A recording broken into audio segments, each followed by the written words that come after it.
بسم اللہ الرحمن الرحیم۔ السلام علیکم۔ میں ہوں آپ کی ہوسٹ سومیہ وسیم۔ میں امید کرتی ہوں آپ سب خیر و عافیت سے ہوں گے۔ آج کا ہمارا موضوع جس عظیم ہستی پر ہے وہ کسی تعارف کی محتاج نہیں، جن کے بارے میں حضرت محمد صلی اللہ علیہ وآلہ وسلم نے فرمایا، اگر میرے بعد کوئی نبی ہوتا تو وہ عمر ہوتا۔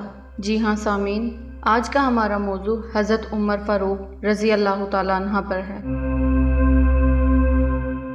حضرت ابو بکر صدیق رضی اللہ تعالیٰ عنہ کے وصال کے بعد حضرت عمر فاروق رضی اللہ تعالیٰ عنہ خلیفہ منتخب ہوئے۔ ان کا دور خلافت اسلامی فتوحات کا سنہری دور تھا۔ ان کے دور میں شام، مصر، عراق اور کئی علاقے فتح ہوئے۔ انہوں نے اپنے عہد خلافت میں اسلامی حکومت کی حدود کو وسیع کیا۔ حضرت سیدنا عمر فاروق رضی اللہ تعالیٰ عنہ نے ایسا نظام ترتیب دیا جو آج تک پوری دنیا میں رائج ہے۔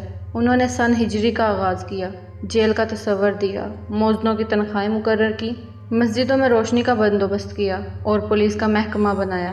دنیا میں پہلی بار دودھ پیتے بچوں، معذوروں، بیواؤں اور بے آسراؤں کے وظیفے مقرر کیے، فوجی چھاؤنیاں بنوائیں اور فوج کا باقاعدہ محکمہ قائم کیا، اور بے انصافی کرنے والے ججوں کو سزا دینے کا سلسلہ بھی شروع کیا، اور دنیا میں پہلی بار با اختیار لوگوں کا احتساب بھی شروع کیا۔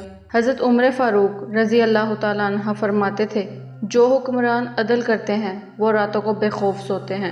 ان کا فرمان تھا کہ قوم کا سردار قوم کا سچا خادم ہوتا ہے۔ ان کے دسترخوان پر کبھی 2 سالن نہیں رکھے گے۔ وہ زمین پر سر کے نیچے اینٹ رکھ کر سو جاتے تھے۔ ان کے کرتے پر 14 پیوند تھے اور ان پیوندوں میں ایک سرخ چمڑے کا پیوند بھی تھا۔ وہ موٹا اور کھردرا لباس پہنتے تھے۔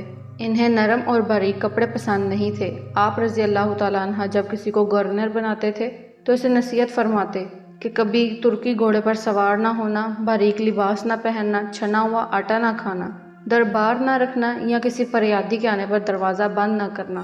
حضرت عمر فاروق رضی اللہ تعالیٰ عنہ کا یہ فکرہ آج بھی انسانی حقوق کے چارٹر کی حیثیت رکھتا ہے۔ مائیں بچوں کو آزاد پیدا کرتی ہیں، تم نے کب سے انہیں غلام بنا لیا۔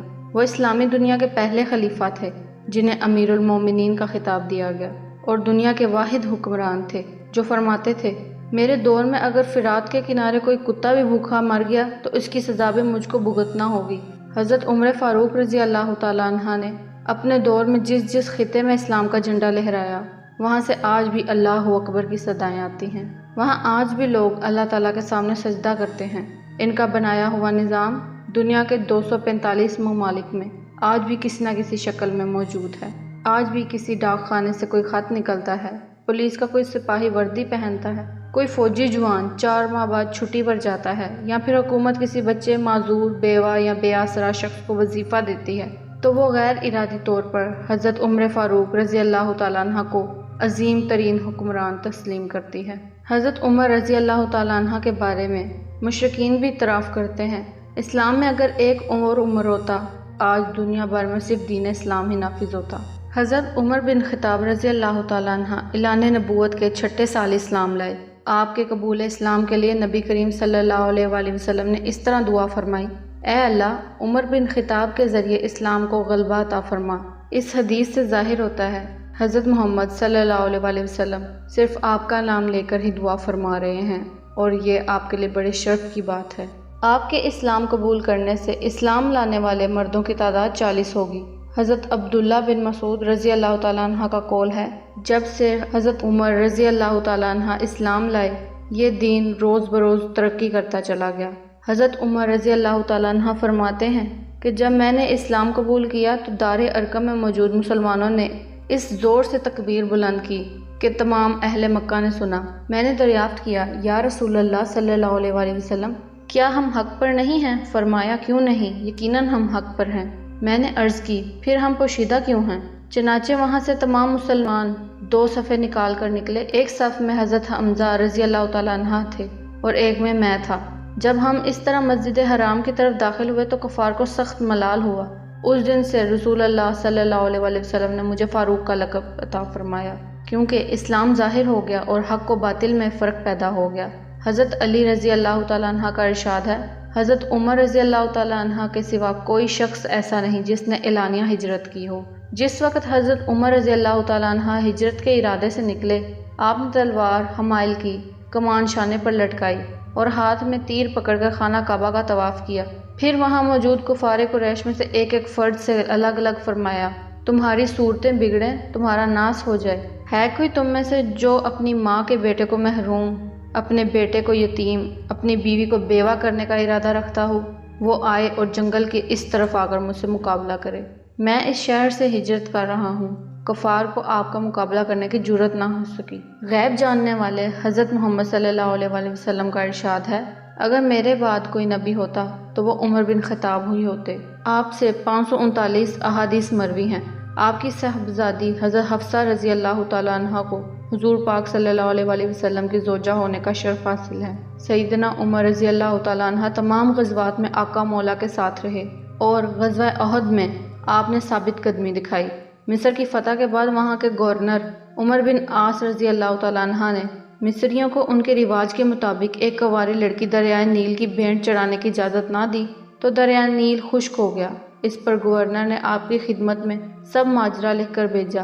آپ نے ایک خط لکھ کر ان سے فرمایا، اس خط کو دریا میں ڈال دو، اور خط میں لکھا ہوا تھا، اللہ کے بندے امیر المومنین عمر کی جانب سے دریائے نیل کے نام۔ معلوم ہوا کہ اگر تو خود بخود جاری ہو جاتا ہے تو مت جاری ہو، اور اگر تجھے اللہ تبارک و تعالیٰ جاری فرماتا ہے تو میں اللہ تعالیٰ سے استدعا کرتا ہوں کہ تجھے جاری کر دے۔ جب یہ خط دریا میں ڈالا گیا تو دریا ایسا جاری ہوا کہ معمول سے 16 گز پانی زیادہ چڑھ گیا اور پھر کبھی خشک نہ ہوا۔ حضرت عمر رضی اللہ تعالیٰ عنہ نے ایک لشکر ساریہ رضی اللہ تعالیٰ عنہ نامی شخص کی سربراہی میں جنگ کے لیے نہاوت بھیجا۔ کچھ دن بعد جمعہ کے خطبہ میں آپ نے 3 بار فرمایا، اے ساریہ پہاڑ کی طرف۔ جب لشکر کا قاصد آیا تو اس نے بتایا، ہمیں شکست ہونے کو تھی، ہم نے یہ آواز سنی، اے ساریہ پہاڑ کی طرف۔ چنانچہ ہم پہاڑ کی طرف ہو گئے، پس جنگ کا پانسا پلٹ گیا اور ہمیں فتح ہوئی۔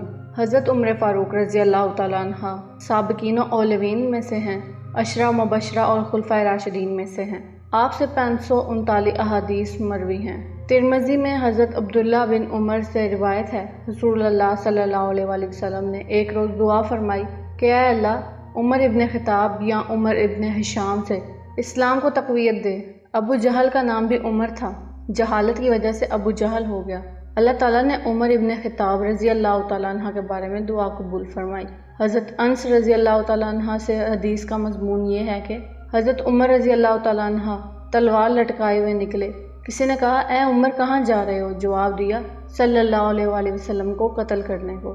اس نے کہا، میاں پہلے اپنے گھر کی تو خبر لو، تیری بہن اور بہنوئی مسلمان ہو گئے ہیں۔ یہ سنتے ہی اپنے بہنوئی کے مکان پر چلے گئے۔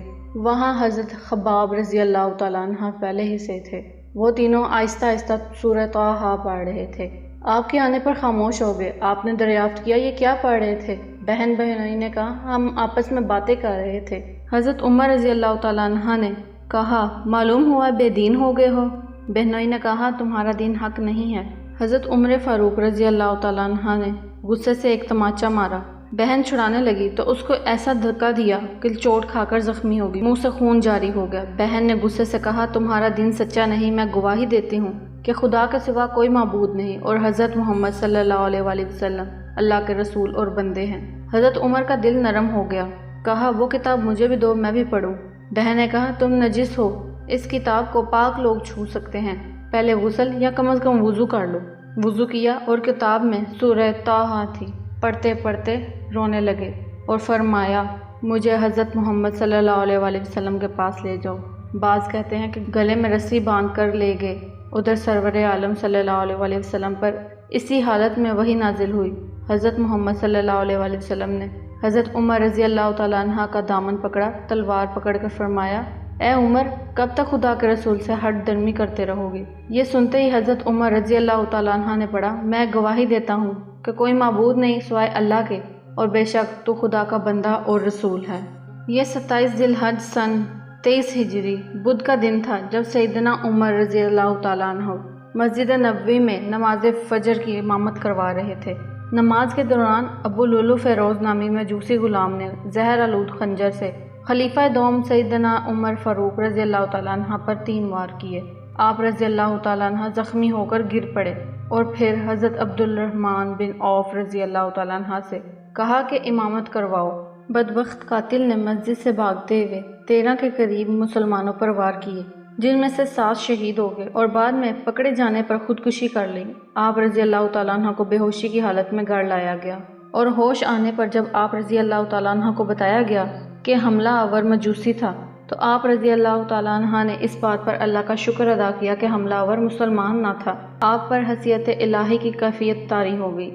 آپ رضی اللہ تعالیٰ عنہ نے اپنے بیٹے عبداللہ کو حکم دیا کہ میرا سر اپنی گود سے ہٹا کر زمین پر رکھ دو تاکہ اللہ تعالیٰ مجھ پر رحم و کرم والا معاملہ فرمائے۔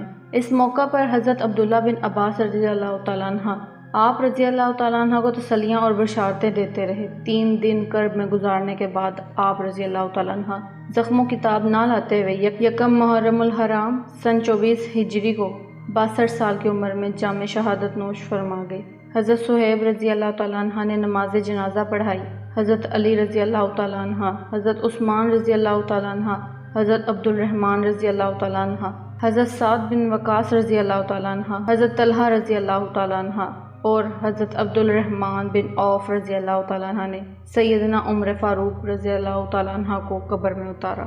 میں امید کرتی ہوں آپ کو آج کا ٹاپک پسند آیا ہوگا۔ اپنی رائے سے ضرور آگاہ کیجیے گا، دعاؤں میں یاد رکھیے گا، اور اگر آپ نے میرا چینل سبسکرائب نہیں کیا تو میرا چینل سبسکرائب کریں اور بیل آئیکن کو دبائیں تاکہ آپ کو میرے لیٹسٹ ویڈیو کے نوٹیفیکیشن ٹائم پر ملتے رہیں۔ دعاؤں میں یاد رکھیے گا، اپنا بہت سارا خیال رکھیے گا۔ اللہ حافظ۔